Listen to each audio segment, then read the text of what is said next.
Tunjuk orang kafir itu Allah. Yang tunjuk orang Islam juga Allah. Kenapa orang Islam belum tunjuk, orang kafir tunjuk? Orang Islam mungkin suruh nikmat ibadah, dosa capek-capek mat pabrik. Ya, tinggal maki. Ya. Allah menghendaki macam-macam kita dah tahu. Wa tawakkal alaih. Wa qad qala alaihi salatu wassalam, telah bersabda baginda Nabi Muhammad sallallahu alaihi wasallam, "Idza dzukiral qadar famsiku." Kalau ada orang berbicara, apalagi berbantah-bantahan tentang masalah qadarnya Allah, ketentuannya Allah, qadanya Allah, diam, jangan melok-melok, lagi jauhi.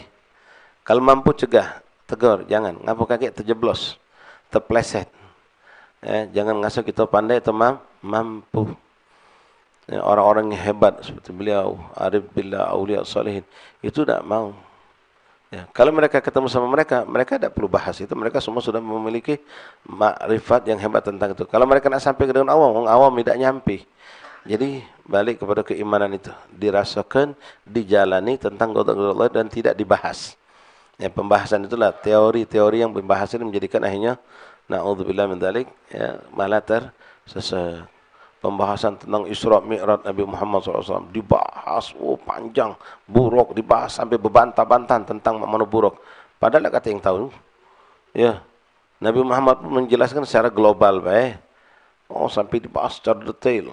Naik Muhammad SAW ke langit itu sampai ketemu Allah, bahas yang sebenarnya cukup beriman. Kita ngimani Allah bertemu dengan Nabi Muhammad, tidak perlu dibahas. Mana-mana akhirnya terjerumus dalam kekufuran malah. Na'udzubillah min dzalik. Yang perlu dibahas itu bahas, yang tidak perlu jangan dibahas.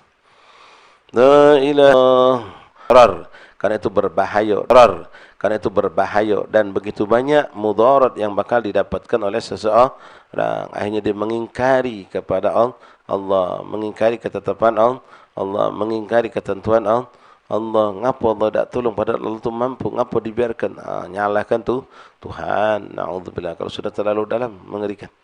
Ya, ilmu dalil tidak. Ya, seperti tentang Ibn Arabi radhiyallahu an. Ibn Arabi ulama hebat, ulama luar biasa. Beliau mengumpulkan 99 dalil wujudnya Allah, adanya Allah. Ngetop hebat, diagungkan di mana tempat, azimul hal. Tibalah suatu hari beliau ini masuk kalau tidak salah di negeri Irak atau di Mesir kejadian. Begitu beliau datang disambut oleh Masya Allah, pemerintah pun ikut nyambut. Orang awam mengeluhkan kedatangan beliau tadi itu. Pas beliau nak lewat jalan tu disterilkan. Pecah kalau jabat nak lewat kita ni. Disteril, tak boleh lewat. Suruh minggir kalau. Apa dengar lagi Ibn Arabi nak lewat. Lalu orang membicarakan beliau. Masya Allah hebat. Subhanallah. Tengah jalan tadi. Sehingga Ibn Arabi tersetop jalannya. Ibn Arabinya ada pucuk kuda. Dengar. Dia ilmunya hebat, luar biasa. Dia mampu mengumpulkan 99 tanda adanya Allah. Ujian nenek tadi, Allah, adanya Allah butuh tanda? Tak perlu. Aku tahu Allah itu ada, tak perlu tanda. Dengar ini Ibn Arabi ngomong, ini tanda yang ke-100. Ibn Arabi, ini nenek ini tanda yang ke-100 tentang adanya Allah. Orang dulu ikhwan, masalah tawakal itu tak main, kita ni lah banyak dibahas. Sekarang ilmu akhir zaman ni ilmu pembahasan terus banyaknya. Kalau orang dulu praktek kalau. Masih ada kita dapatkan. Orang tua-tua kita dulu tu. Sudah, bismillah, gawe ke dapat, alhamdulillah dapat, sudah. Lemak dia ucapan orang dulu tu. Kalau kita ni, tak pacak macam itu, sepi dah sudah. Kalau kita jualan sudah, mana nak laku? Jabat kata, sudah kau jualan baik. Kalau dapat, tidak, sudah. Allah kalau ingat tu. Kita tak pacak ni omongan macam itu. Nak bagi teori, harus ada apalagi zaman sekarang. Kalau tidak lewat online, mana nak dapat duit kita? Kalau tidak mengasihkan bonus, kalau tidak ada promosi, tak baca. Ini kita tertipu dengan adanya teori-teori, sistem-sistem dan seterusnya. Nasallallahu alaihi wasallam. La ilaha illallah Muhammadur Rasulullah sallallahu alaihi wasallam. Karena memperdalam masalah hal ini, qada dan qadarnya Allah, itu akan menenggelamkan kita karena masalah berbahaya, mudaratnya jauh lebih besar. Wa sa'ala rajulun Aliyan radhiyallahu anhu, itu bertanya seorang laki-laki kepada Imam Ali bin Abi Thalib radhiyallahu anhu. Anil qadar, tentang perkara qada dan dalam. Jangan kau arungi lautan itu. Tenggelam. Ya, bagaikan lautan yang luas dan dalam. Pinta berenanglah, kapal tanker lah pacak tenggelam. Kalau sudah lautan besar dan luas.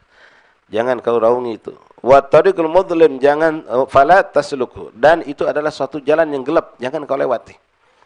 Terjebak, kau bakal mendapatkan tersesat. Jadi jangan kau coba-coba untuk memperdalami. Kadang-kadang orang tu alasan apa? Pengen tahu. Nah, nak pengen tahu ni lah akhirnya malah terjebak.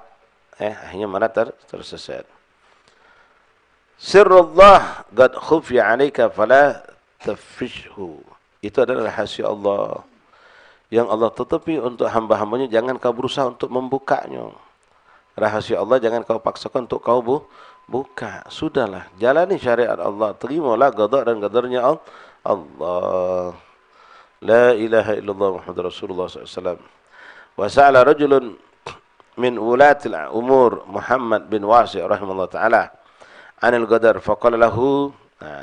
Ada seorang lagi laki-laki bertanya kepada Imam Muhammad bin Wasi' rahimahullah ta'ala, bertanya tentang masalah qadar. Lalu Imam mengatakan, jiranak min ahlil qubur laka fi tafakkur fihim syughulu syagil anil qadar. Aduh mak mana tentang qadar. Nanya tu tentang qadar dan qadar Allah. Kata Imam ni, kau punya tetangga yang meninggal, aduh nah, tetangga kau tu dalam kubur, fikirkanlah kau mak mana keadaan kubur itu. Tak usah kau bahas masalah qada dan fikir ke tetangga kau yang ada kubur tu, mak mana nasib. Tak usah kau nak bahas masalah qada dan qada.